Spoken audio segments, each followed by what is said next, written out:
Por isso eu vos digo, não vivais preocupados com o que comer ou beber, quanto à vossa vida, nem com o que vestir, quanto ao vosso corpo.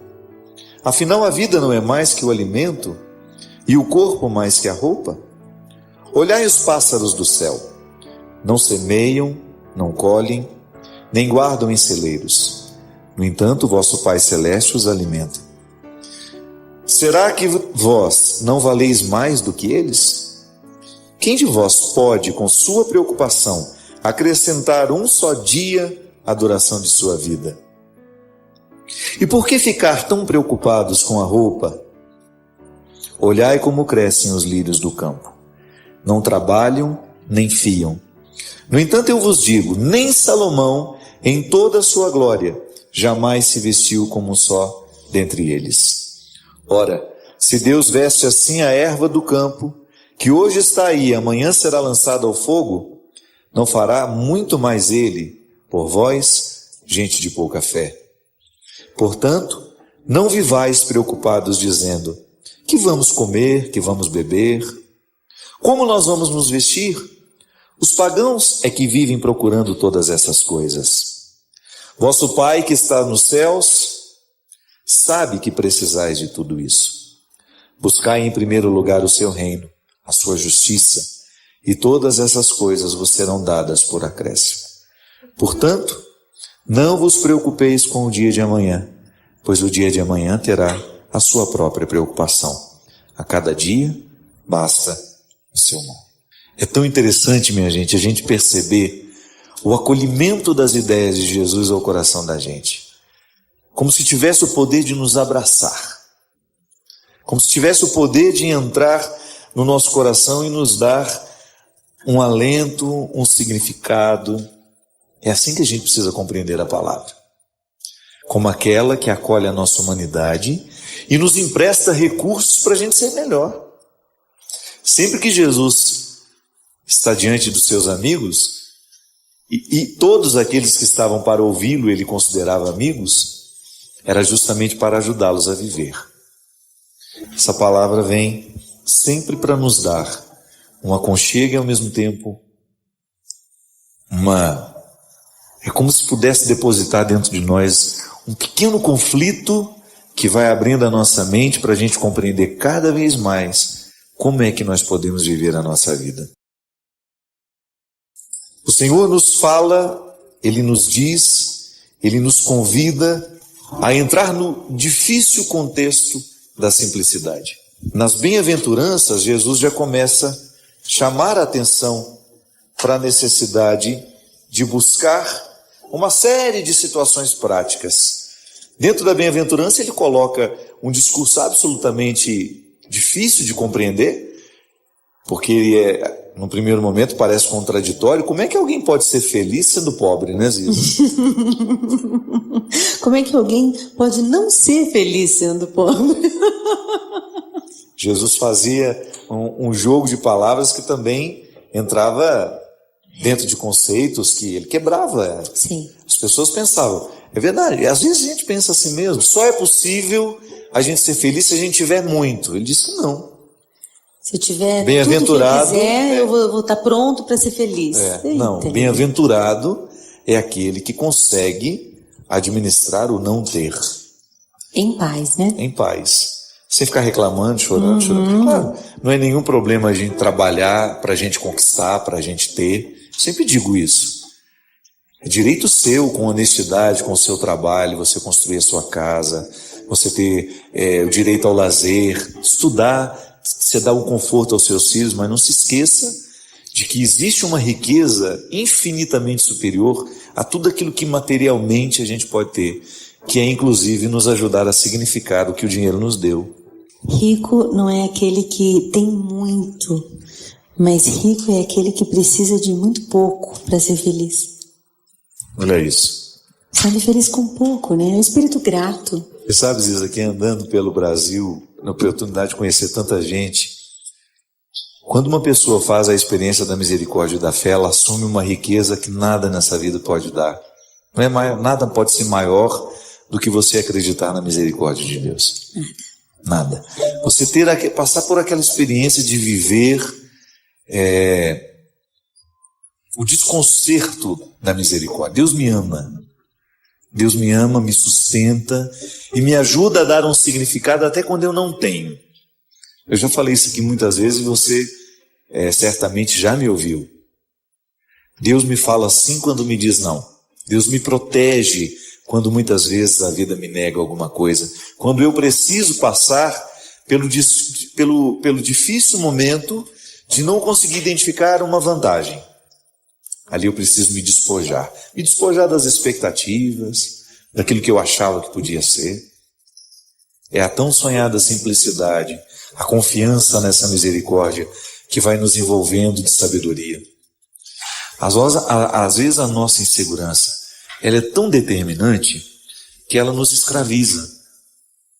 Eu muitas vezes me percebo escravo das minhas inseguranças. Esse evangelho de hoje ele é muito difícil. Você não se preocupar com o que vai comer amanhã. Você não se preocupar com o que vai vestir. Tem que ter muita liberdade interior e confiança para ser capaz de compreender essa palavra, extrair o coração dela e acreditar. Que não é uma irresponsabilidade. Que muita gente poderia pensar, mas isso é irresponsável, não é verdade? Ou às vezes... Eu não vou ficar preocupado com o que eu vou comer amanhã? Não se trata de viver a irresponsabilidade. A despreocupação não é o desplanejamento, né? A gente pode planejar, mas não ser dependente de um cumprimento. Mas estar livre e a disposição das mudanças que a vida exige, às vezes. Às vezes eu vejo me esforçando tanto para conquistar uma coisa simples que eu queria. Às vezes nem me custava tanto, ou não custava tanto para o fulano que podia fazer para mim. E aí não acontece. E aí tem uma coisa que precisa soltar dentro de mim. Tem um apeguinho que precisa soltar. E nessas horas eu dou um salto dentro de mim. Assim, na hora que solta esse apego, eu acho que a alma se solta. Eu acho que a gente dá saltos de maturidade. Eu acho que a gente dá saltos de amor, dá saltos de leveza. E você passa a ser muito mais livre, muito mais leve e menos orgulhoso, na verdade, né? Porque você passa a entender e a compreender quando uma pessoa erra ou quando ela se é apegada com uma coisa e a pessoa vai lá e, sei lá, de repente comete uma ação que te prejudica e você precisa soltar aquele erro, soltar aquela... Falando de mágoa mesmo, porque que é uma mágoa, né? É um apego a uma coisa que não foi do jeito que eu queria, né? Justamente. Não foi do jeito que eu queria, eu fico aquilo anos e anos e anos, eu não peço perdão, fulano tem que pedir primeiro. E também esse é um tipo de peso, né? É um tipo de riqueza negativa, né? A simplicidade será sempre um caminho muito difícil de ser alcançado. Porque a gente precisa, como a Ziza dizia, a gente precisa ter muita coragem para abrir mão dos nossos excessos, né? Os simples são sempre corajosos. Acho que os simples são sempre corajosos, porque ele é quase um revolucionário, né? O simples, ele se atreve a ser ele mesmo de um jeito... sereno, interno, porque é uma luta travada interna primeiro. Acho que uma escolha pela simplicidade é uma escolha de liberdade poderosa interior, porque já nada te seduz ao ponto de te dominar e te fazer perder seus princípios mais sagrados, mais importantes. É por isso que eu acho que as pessoas simples realmente, eu não digo simples de simplicidade material, eu digo de simplicidade da alma mesmo. Isso. Eu tive uma pregação que mexeu muito comigo. Engraçado, né? Eu fiz a pregação e, no entanto, eu saí de lá muito modificado, que eu fiz lá na Serra da Piedade. Uhum. O evangelho naquele dia era um convite justamente ao despojamento material. E eu falava na minha reflexão que antes de nós termos coragem de tirar uma roupa que sobra no guarda-roupa da gente, parece que a gente precisou ter retirado algumas coisas de dentro da gente. Não é verdade? O despojamento material é uma consequência natural de quem consegue viver o despojamento da alma. Se a intenção é funda, ela precisa ter raiz funda, né? Às vezes a gente precisa de uma ação que venha de fora para dentro até educar o que está dentro. Às vezes eu tenho, sei lá, uma blusa que eu quero dar para alguém. Quando eu vou dar para alguém, eu sinto aquela dorzinha, aquele contorcimento interior. Assim, eu não queria dar. É porque você ainda acha que um dia pode usar, né? Aquelas mentiras que a gente conta. E aquela pergunta, o que significa eu ter isso? Que raiz tem isso? Que valor tem isso? O que é isso? Quem eu seria sem isso? Quem eu me torno sem isso? E é uma pergunta libertadora, né? E é tão bom. Eu acho que a simplicidade é construída de desapegos, assim. E desapegos secretos é um trabalho tão interior, muito secreto, muito pessoal, muito particular. E é libertador. Eu acho a maior oração de libertação que pode existir é essa, assim, da gente ser livre da gente mesmo, como Santa Teresa dizia. Talvez você que nos acompanha em casa já tenha se feito isso. É uma pergunta que a gente não deveria negligenciar. Por que eu tenho isso? O que eu tenho está a serviço de quê? Por que eu preciso ter isso, né? Justamente. Está a serviço de uma necessidade ou isso está a serviço de uma vaidade? Sim. Que não tem fundamento. Às vezes a necessidade ela é alimentada por uma mentira que nós nos contamos uma vida inteira. Por que eu preciso ter essa casa tão grande? Por que eu preciso ter tantos carros? Por que eu preciso ter tanto dinheiro no banco? Ou por que eu preciso precisar, né? Às vezes a gente inventa necessidades, né? E é engraçado que a gente constrói mentiras tão bem elaboradas que você passa 30, 40 anos da sua vida trabalhando para a manutenção daquelas mentiras. Então a gente trabalha muito porque a gente acha que a gente vai precisar de todo aquele dinheiro, que a gente vai precisar de toda aquela estrutura material que a gente criou, quando na verdade, se a gente tivesse sido honestos e responsáveis com essa pergunta, talvez a gente não tivesse desperdiçado tanto tempo na vida. Não é que a gente não teria trabalhado, é que a gente talvez teria trabalhado um pouco menos e apreciado um pouco mais o que a vida nos deu.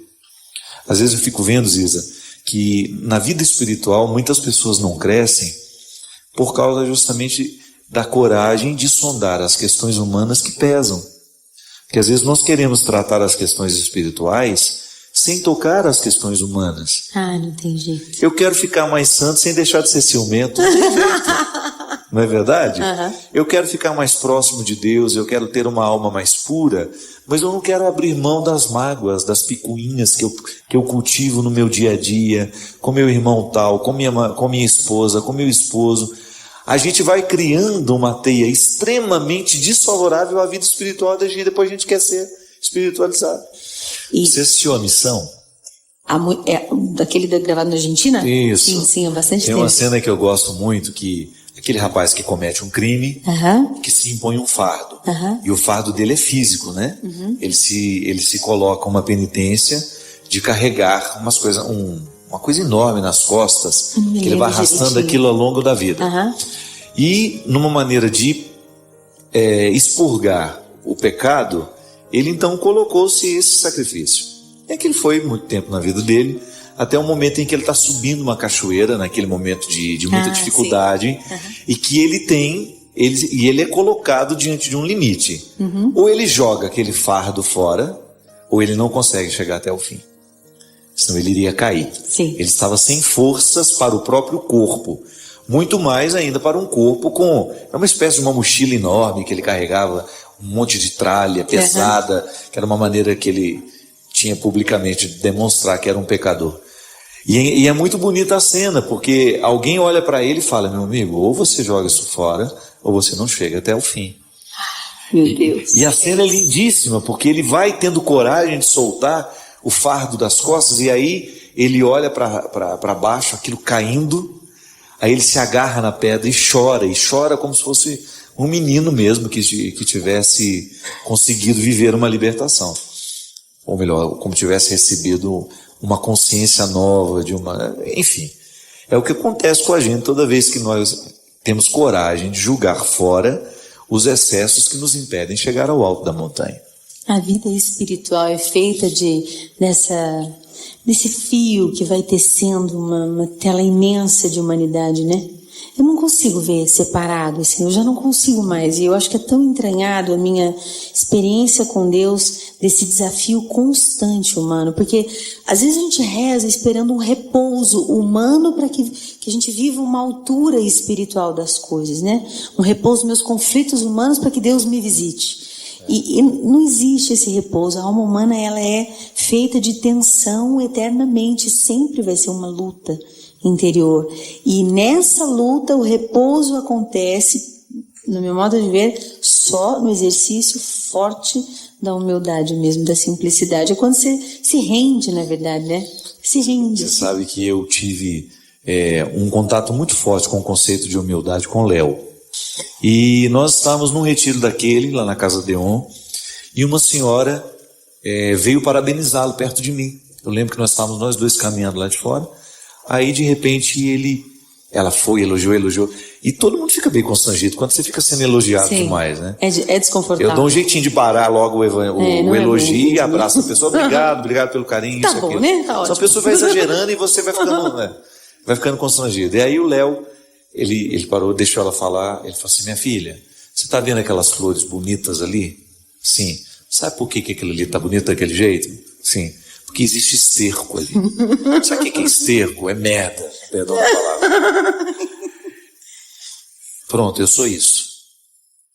Aqui no crescimento desses jovens eu sou o esterco. Então quem faz a obra acontecer é Deus no coração deles. Sim. Então o conceito de humildade vem de humus, é a parte fértil da terra. E é aquilo que a gente não vê. O que está crescendo sobre a terra é o resultado do humus, da fertilidade do humus. Olha como isso é interessante. O humus é essa realidade que nos corta, que nos planta em nossa casa. É igual você, não adianta nada você ser a pessoa mais simpática no seu ambiente de trabalho, a mais querida, se você é um chá de poejo dentro da sua casa. Já tomou chá de poejo, Ziza? Não, graças a Deus. O pior chá que existe na vida. É o pior chá que existe na face da terra, é o chá de poejo. Há pessoas que têm essa facilidade de serem simpaticíssimas, queridas, onde vão, com as pessoas, né, que encontram. Depois chega em casa e é aquele chá de poejo. Porque não compreenderam que o primeiro lugar da realização humana é o humus. É o lugar onde a gente vive essa humildade de ser apenas mais um no meio do grupo e a gente sobreviver sendo mais um. E ter a capacidade de não ser o centro, né? Sair do centro. O centro da conversa, o centro do assunto, o centro da atenção, e deixa o outro existir, fica na tua um tempinho, se exercita nisso, é um exercício, né? De vez em quando aceite ser coadjuvante. Esquecido. Nossa Senhora, como isso faz bem. Quando a gente descobre. O primeiro sabor é amargo, mas depois adoça. Você cresce.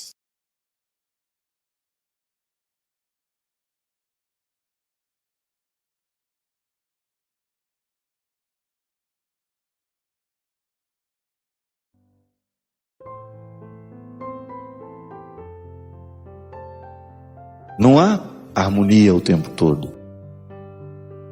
A vida, justamente por ser viva, ela é movimento. Heráclito, um filósofo dos primeiros, né, que nós tivemos na história da filosofia, ele dizia que a vida é devir, isto é, estamos em processo de vir a ser, em constante movimento. Ele dizia: é impossível você se banhar 2 vezes na água de um mesmo rio. Porque quando você pula, ele é um. Saiu, ele já é outro. Enquanto você está ali, o rio está passando. É movimento. E enquanto o rio é movimento, ele é também caótico. Ele está fora da ordem. Mas ele também é belo. Ele é refrescante, ele é saudável. Há sempre as duas realidades, o tempo todo a serem observadas. É uma pergunta que eu gosto sempre de me fazer, né? O que eu causo nas pessoas quando eu chego num ambiente?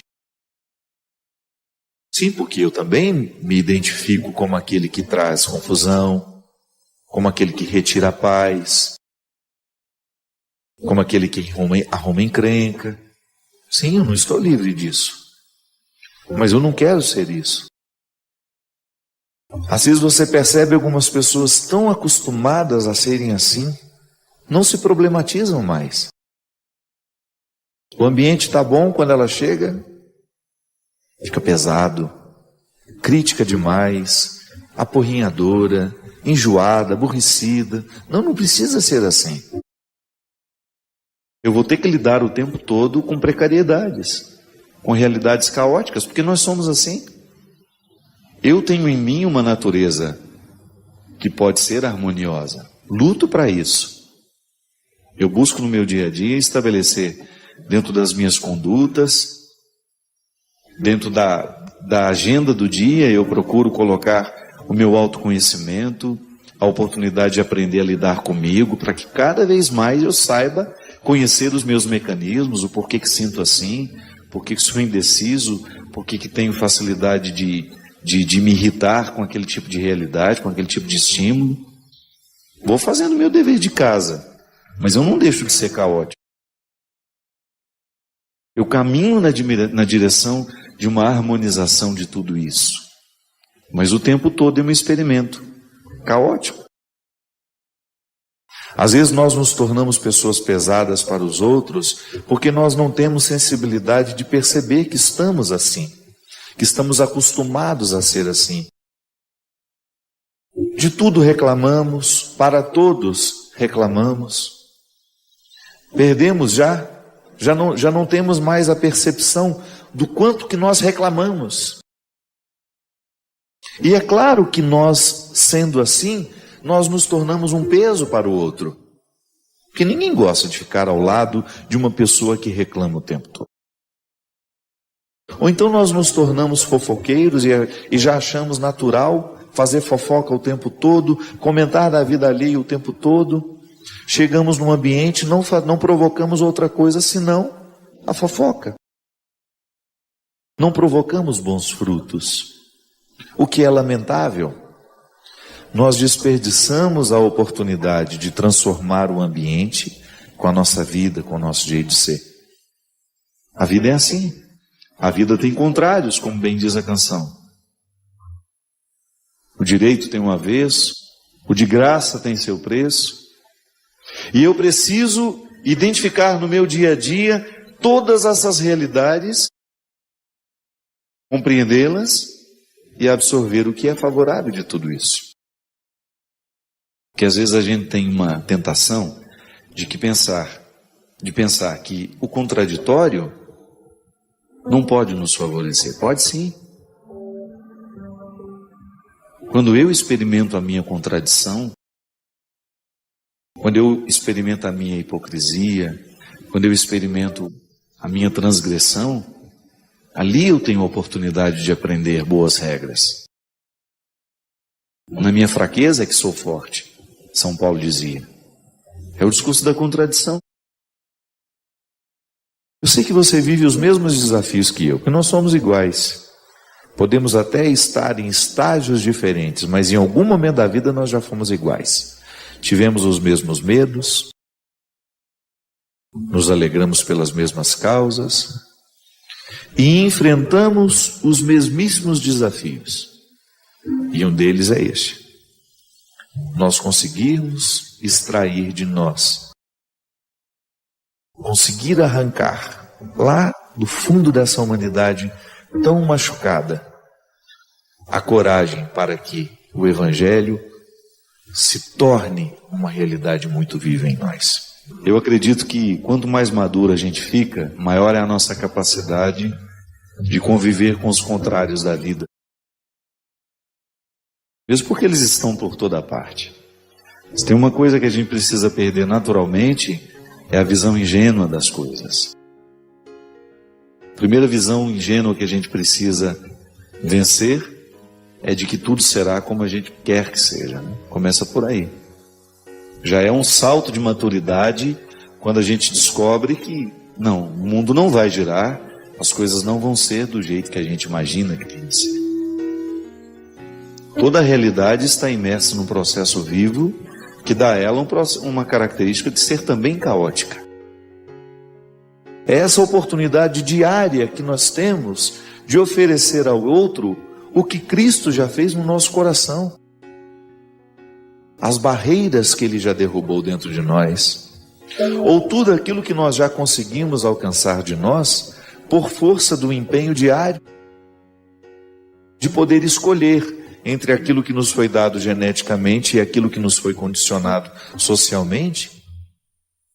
Esse espaço de escolha como uma oportunidade maravilhosa de você trabalhar o seu temperamento, de você vencer os obstáculos que você tem na sua história pessoal, que lhe foram dados por outras pessoas. E a maturidade é justamente quando você começa a compreender o mundo sem as ilusões de que tudo será harmonioso. Vencer essas ilusões essas compreensões infantis, primárias em nós, é tão fundamental até mesmo para a gente estabelecer bons relacionamentos, né?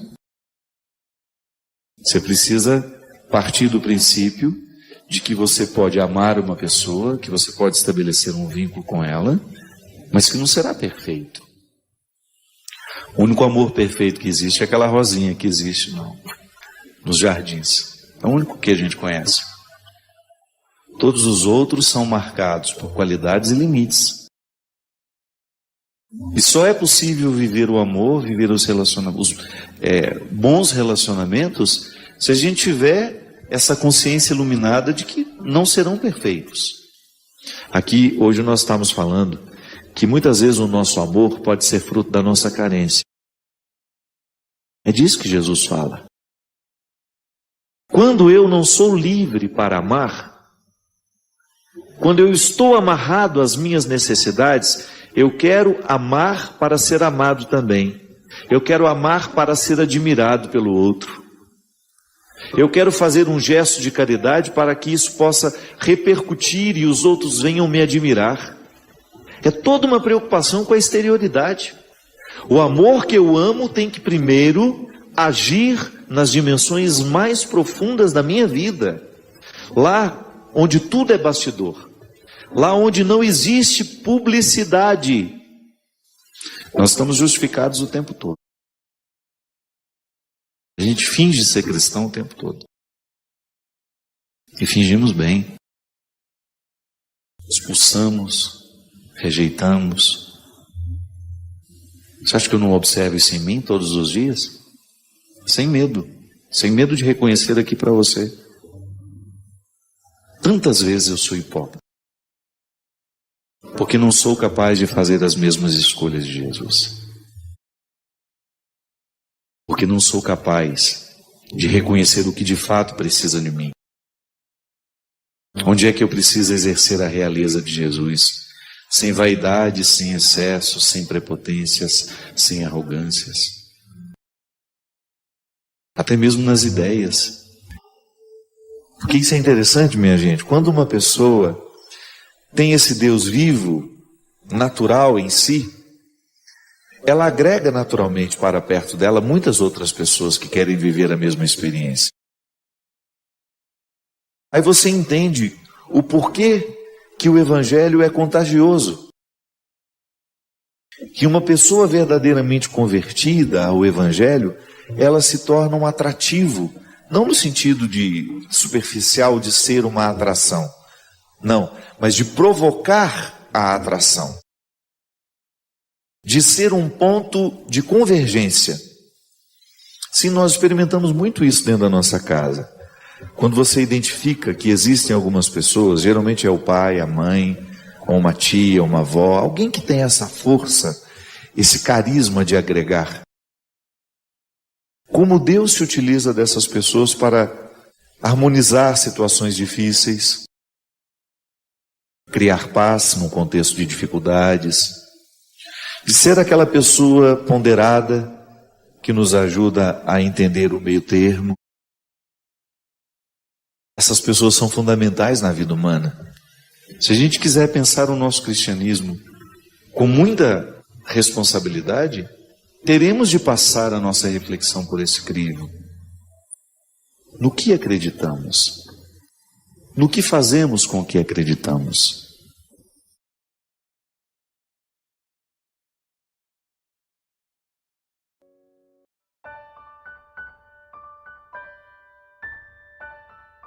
Marcas do que se foi, sonhos que vamos ter. Sempre a gente precisa articular o que se foi com aquilo que a gente ainda vai ter. A vida fica muito mais bonita quando a gente consegue administrar com sabedoria essas duas realidades, o passado e o futuro. Mesmo porque o presente, esse momento que nós temos agora, é a articulação de dois tempos, um que eu não tenho mais e o outro que eu nem sei se terei.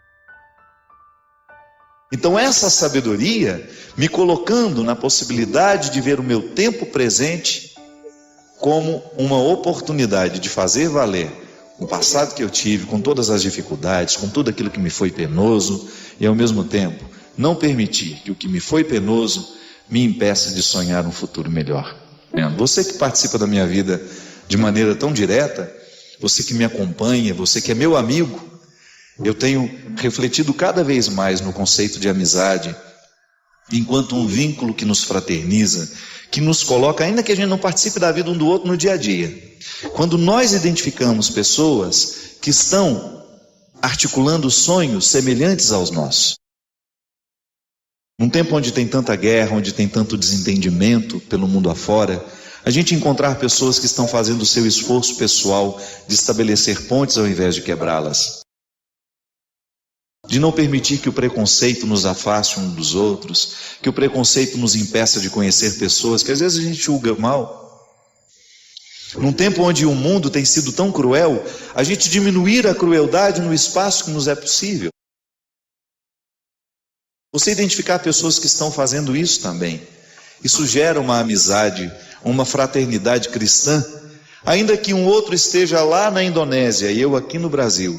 Saber que aquele homem que ama numa língua diferente, com costumes diferentes, está buscando os mesmos ideais que eu, me torna amigo dele, ainda que a gente nunca frequente a casa um do outro. Olhar nas marcas daquilo que a gente viveu ao longo deste ano, o aprendizado para aquilo que a gente pode viver a partir de agora. Volto a dizer, a dificuldade do meu ano foi muito grande, mas ao mesmo tempo tão em paz, tão visitado pela esperança, porque é isso que Deus me move a viver. Eu não posso dar testemunho da minha fé se eu estiver desanimado com a vida, por mais tribulações que eu tenha. Talvez você saiba, eu tenha me escutado contar, um dos episódios difíceis da minha vida este ano foi que a minha casa caiu, literalmente. Uma chuva muito forte em Taubaté, a estrutura do meu telhado não foi construída de acordo como deveria ser para suportar, um volume de água muito grande. Entrou água por todos os conduítes, eu perdi todo o piso de madeira, perdi os quartos, o teto de gesso da casa toda caiu, desabou.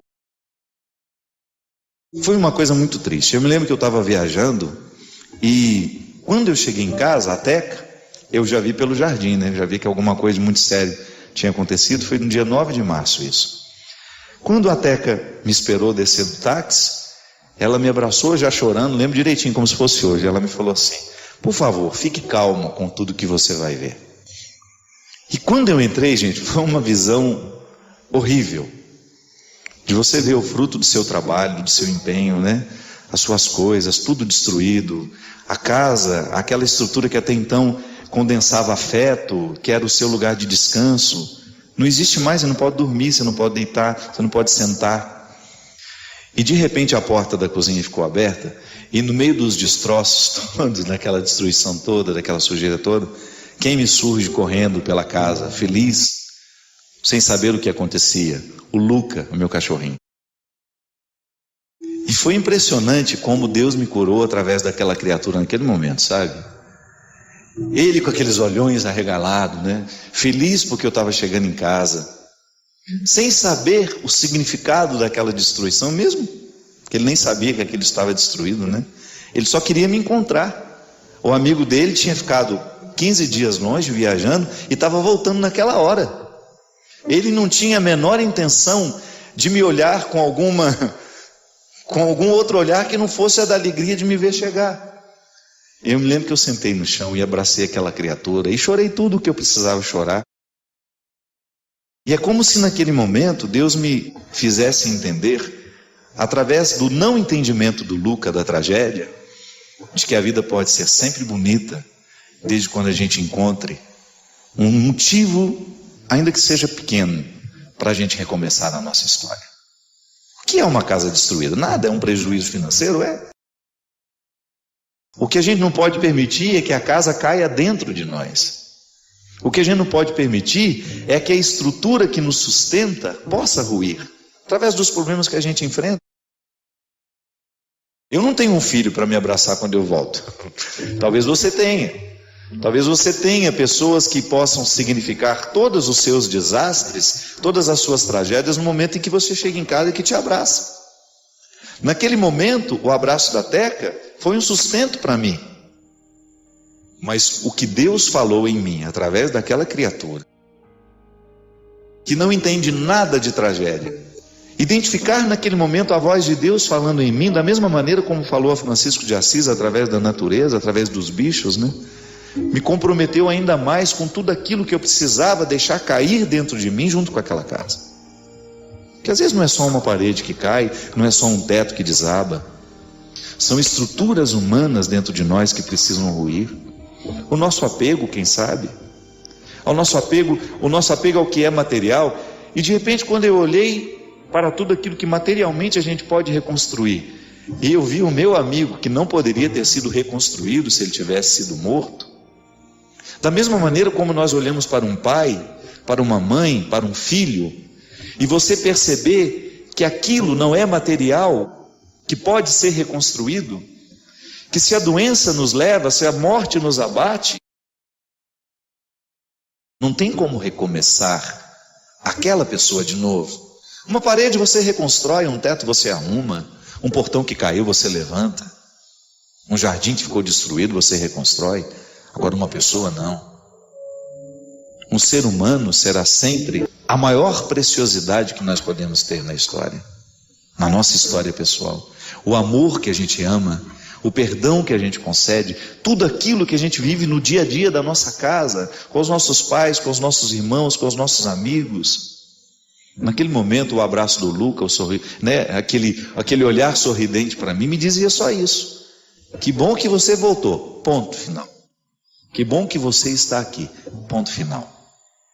E aí, depois que a gente encontra alguém que nos diz que bom que você está aqui, com o rabinho que balança, ou com uma voz que é possível ser dita, que bom que você veio, que bom que você chegou, que bom que você faz parte da minha vida, então nós estamos no caminho certo, minha gente. Este ano, quero paz no meu coração. Então vamos fazer a nossa parte, né? Quero a paz, então eu vou construir nas pequenas coisas. Eu vou construir nos meus relacionamentos. Eu vou fechar as portas que eu preciso fechar para tudo aquilo que é nocivo para mim. Posso ter coragem de fechar portas, por mais doloroso que seja fechar aquela porta, porque eu sei que aquela porta aberta não me traz paz. É mudança de vida. Fim de ano é uma época maravilhosa para a gente fazer balanço. O comércio faz balanço. O comércio identifica o que dá prejuízo, o que não. E o bom empresário é aquele que modifica o que está lhe causando prejuízo. O bom empresário é aquele que, no momento em que faz o balanço da sua empresa, ou da sua loja, ou da sua vendinha que seja, descobre que ele precisa mudar algumas atitudes no seu jeito de trabalhar, no seu jeito de agir, para que ele não continue amargando o prejuízo. A mesma coisa nós precisamos fazer através da nossa vida afetiva. Começar a prestar atenção nos relacionamentos que nós alimentamos ao longo do ano.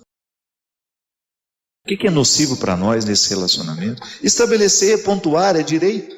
É direito meu, é direito seu. De você olhar para a estrutura da sua vida e ter direito de mudar o que você achar que vai ser melhor para a sua liberdade pessoal, para o seu jeito de ser de Deus.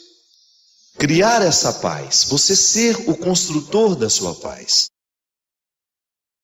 Você estabelecer dentro da sua casa a quebra dessas barreiras que tanto nos afastam. Eu gosto de dizer sempre isso. É muito fácil a gente construir faixas de Gaza dentro de casa. É muito fácil a gente apartar o nosso irmão da nossa vida. Eu falo isso para você através daquilo que eu experimento no meu dia a dia. Como é difícil a gente articular os afetos de maneira saudável, de maneira equilibrada. Ser amado demais faz mal, ser amado de menos faz mal. A paz é o momento em que nós estabelecemos um vínculo que realmente nos dá condições de ser quem a gente é. Quero paz no meu coração. Quem quiser ter um amigo que me dê a mão. Esse é o significado da comunidade cristã. Nós podemos ser amigos, sim. Amigos da palavra que nos une, amigo do evangelho que nos congrega, amigos do sacramento que nos alimenta, amigo dos encontros, também, amigo da intimidade. O que nós não podemos abrir mão é de estabelecer essa fraternidade universal, Nós precisamos ser amigos da humanidade. Nós precisamos alimentar uns pelos outros esse sentimento de respeito que me faz olhar para o outro com o respeito que ele merece, de não me sentir no direito de invadir o que eu não posso, ou de tratá-lo com desrespeito, de impor-lhe fardos que não são dele. Essa amizade é tão bonita, minha gente, quando nós descobrimos que cada um, no lugar em que vive, com as pessoas com quem convive, está travando o mesmo ideal, lutando pelo mesmo ideal. Nós queremos ser pessoas melhores. Dia 15 de dezembro eu fui ordenado padre. E eu acompanhei, mesmo sem responder, porque é impossível, eu acompanhei as manifestações de pessoas do Brasil inteiro, dizendo: ô padre, parabéns pelo seu dia. E eu fiquei pensando no significado de tanta gente querer me parabenizar naquele dia, e eu fiquei percebendo essa teia delicada que nos une, né? Eu sou um padre que participa da vida dessas pessoas, eu sou um padre que sou amigo dessas pessoas sem saber que sou, e que essa amizade, essa fraternidade, ela é alimentada de maneira espiritual, não é nem presencial não. Sabe, eu saber que alguém está querendo o meu bem neste momento, ainda que não participe da minha vida, ainda que não bata na porta da minha casa, ainda que não esteja comigo no meu dia a dia. Essa fraternidade é possível quando nós identificamos que nós queremos o bem do outro, que eu queira somente o bem do outro. Marcas do que se foi, sonhos que vamos ter, como todo dia nasce, novo em cada amanhecer. Oh, oh, marcas do que se foi, sonhos que vamos ter, como todo dia nasce, novo em cada amanhecer. A conversão é isso. É quando você olha para tudo aquilo que está marcado em você, pelos acontecimentos, e você permite que a graça de Deus atue sobre aquele território que está machucado, sobre aquele território que foi ferido. Volto a dizer, o ano foi difícil para todos nós. Eu tive as minhas dificuldades, você teve as suas, eu tenho as minhas feridas, você tem as suas, e agora só que nós não queremos virar este ano permitindo que essas feridas continuem nos determinando. Nós só queremos que elas nos ensinem, que elas nos levem a tomar novos posicionamentos. É bom isso. É bom você perceber que Deus agiu na sua vida através daquilo que foi ruim, e Deus modificou suas perspectivas. Isso é conversão, minha gente. É quando nós damos a Deus de realizar em nós aquilo que sozinho nós não sabemos fazer, ou não temos coragem. Conversão é você dar a Deus o direito de realizar aquilo que você não consegue nem tem coragem de realizar sozinho. Tantas coisas no meu jeito de ser, eu não posso modificar sozinho. Posso fazer o meu esforço diário, mas eu preciso dessa ação de Deus. Conversão é cura, é modificação de rumo, é reorientar o rumo. Da mesma maneira como o dia nasce e me dá a oportunidade de ver todo o seu ciclo de novo. Amanhã nós teremos uma manhã, teremos uma tarde, teremos uma noite. Esse ciclo eu sei de cor, mas tudo o que acontecerá ao longo desse ciclo para mim será uma surpresa. Aonde vou, quem eu encontrarei, o que escreverei, o que falarei. E tudo isso pode estar a serviço da nossa cabeça.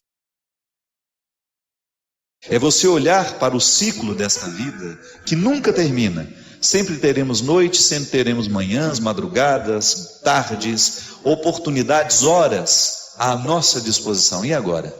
O que fazer com a hora que eu tenho? O que fazer com o dia que eu tenho? O que fazer com o novo ano que está diante dos meus olhos? O que no meu coração eu quero que neste ano seja mais nobre? O que no meu coração eu quero que neste ano seja mais elevado? Olho para as marcas que ficaram, olho para esses sonhos que eu tenho, concilio passado e futuro de maneira sábia, a fazer com que essa conciliação esteja me dando um presente de qualidade. Que apesar da vida ser difícil, nós nunca temos de parar. A gente morre muito quando a gente para de sonhar. A gente morre demais quando a gente idealiza e não sonha. Quando eu acordo sabendo Da mesma maneira como o dia será uma surpresa. Eu não sei o que ser. Por mais que eu tenha uma rotina programada, calculada, quem disse que Deus não pode me surpreender? Quem disse que alguma coisa de miudinha pode acontecer e me provocar uma alegria? Não sei. Quem disse que isso não pode acontecer? Então, olhar para a vida que a gente tem, para este ano que a gente tem, é como se a gente desse a Deus o direito: olha, Senhor, eu quero ser surpreendido por um novo tempo. Eu quero permitir que as minhas destruições, que tudo aquilo que ruiu em mim este ano, seja de profundo ensinamento, que me encha de sabedoria, que me conceda a graça de identificar tudo o que em mim pode ser ainda mais bonito. E esse é o nosso desejo. Retornar cada vez mais o nosso jeito de ser bonito. Belo, justo, verdadeiro. A realidade é muito atraente quando ela condensa essas três realidades. Ela é bela, ela é justa, ela é verdadeira. Quando nós nos dispomos a viver o cristianismo, outra coisa a gente não quer, senão permitir que a beleza de Deus esteja refletida em nós, que seja refletida nas nossas atitudes. Como é que um cristão reconhece o outro? Na maneira como se acolhem. Eu posso dizer bonito que eu vivo o evangelho, que eu sou ministro disso, ministro daquilo, eu sou padre, eu sou profeta, mas se eu trato mal uma pessoa que se aproxima, eu dou um contra-testemunho para ela. Eu gero nela uma descrença do meu cristianismo. E o pior, eu fico descrente de mim mesmo. Que a grande armadilha do diabo em nós é quando ele nos faz ficar presos a essas mesquinharias que desabonam o que nós sabemos do nosso cristianismo. Porque não é o julgamento do outro que me derruba, é o que eu me faço quando deito a cabeça no meu travesseiro e eu sei que eu não agi de maneira cristã. É assim, minha gente. Cada vez mais permitindo que essa luz chegue na nossa consciência. Transforme radicalmente o nosso jeito como olhamos para nós, o jeito como olhamos para o outro. Essa luz que inunda o nosso quarto, retirando tudo aquilo que é penumbra que nos faz tropeçar no meio do escuro. Quando o quarto está escuro demais, é um perigo andar nele. A gente tropeça, a gente pode se machucar. Uma mente que não está iluminada por Deus, ela se machuca o tempo todo. Por quê? Porque lhe falta essa luz que lhe orienta, que lhe permite andar com segurança. E Deus ilumine cada vez mais a nossa consciência. Esse é o projeto de vida que nós precisamos ter para 2015. Que a nossa consciência esteja cada vez mais iluminada, para que Deus nos dê condições de reconhecer onde é que nós erramos, onde é que nós somos mesquinhos, onde é que nós não estamos agindo de maneira bela, justa, verdadeira. Aí sim nós estamos adentrando o ano como todo cristão precisa adentrar. Responsabilidade que nos coloca semeadores da vida que queremos colher. Por isso, seja honesto. Olhe para as sementes que você tem semeado na sua vida, olhe para as sementes que você tem semeado na vida do outro. E perceba se essas sementes vão gerar coisas boas ou vão gerar coisas ruins. Porque esse milagre Deus não faz não, viu? Se eu semeio coisas ruins, é bem provável não, é certo, de que essas sementes me trarão frutos muito, muito, muito ruins de serem saboreados. Agora, se eu me esmero através de uma consciência iluminada, propostas novas, eu quero ser um homem novo, você pode ser uma mulher nova, um homem novo. Jogar fora todas essas sementes ruins que nós levamos nos bolsos, a semente do ressentimento, a semente da mágoa, a semente do rancor, da mentira, da fofoca, do ciúme, da posse.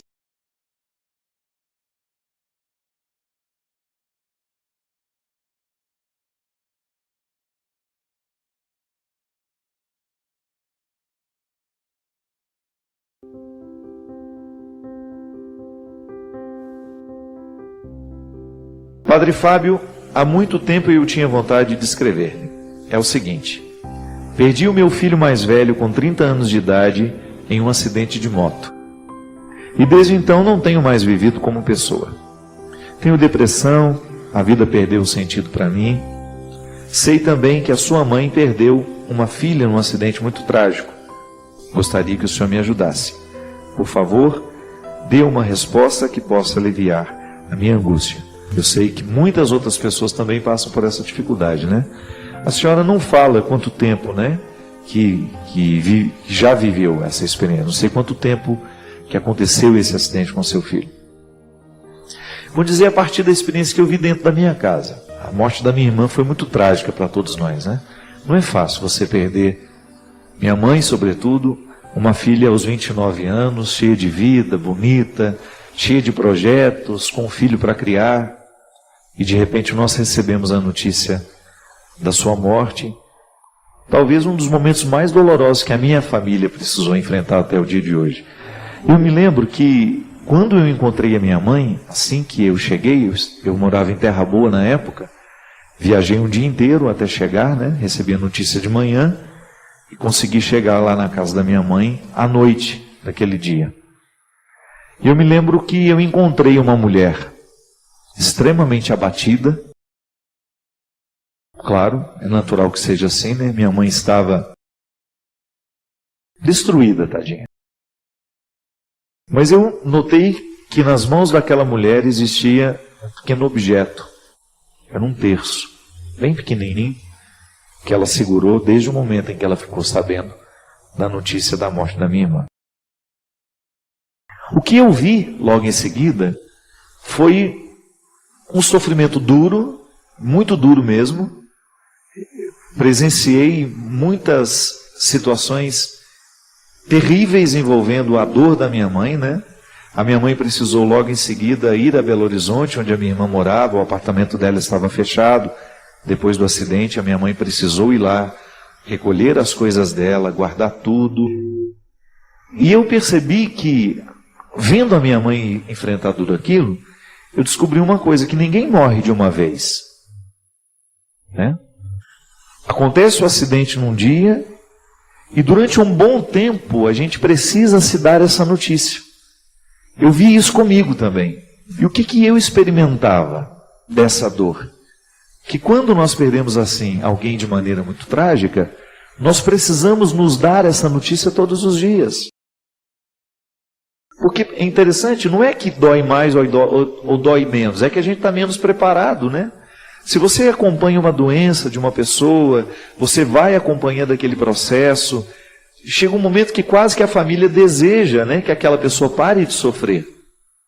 Agora não, quando uma pessoa é retirada assim, bruscamente da vida da gente, como foi o filho da senhora, como foi a minha irmã, como foi tantas outras histórias, como aconteceu em tantas famílias, de filhos que foram drasticamente retirados de suas casas, de suas famílias, por causa de acidentes, né, e morreram e de repente não existe mais, a gente descobre que a gente vai organizar o luto todos os dias.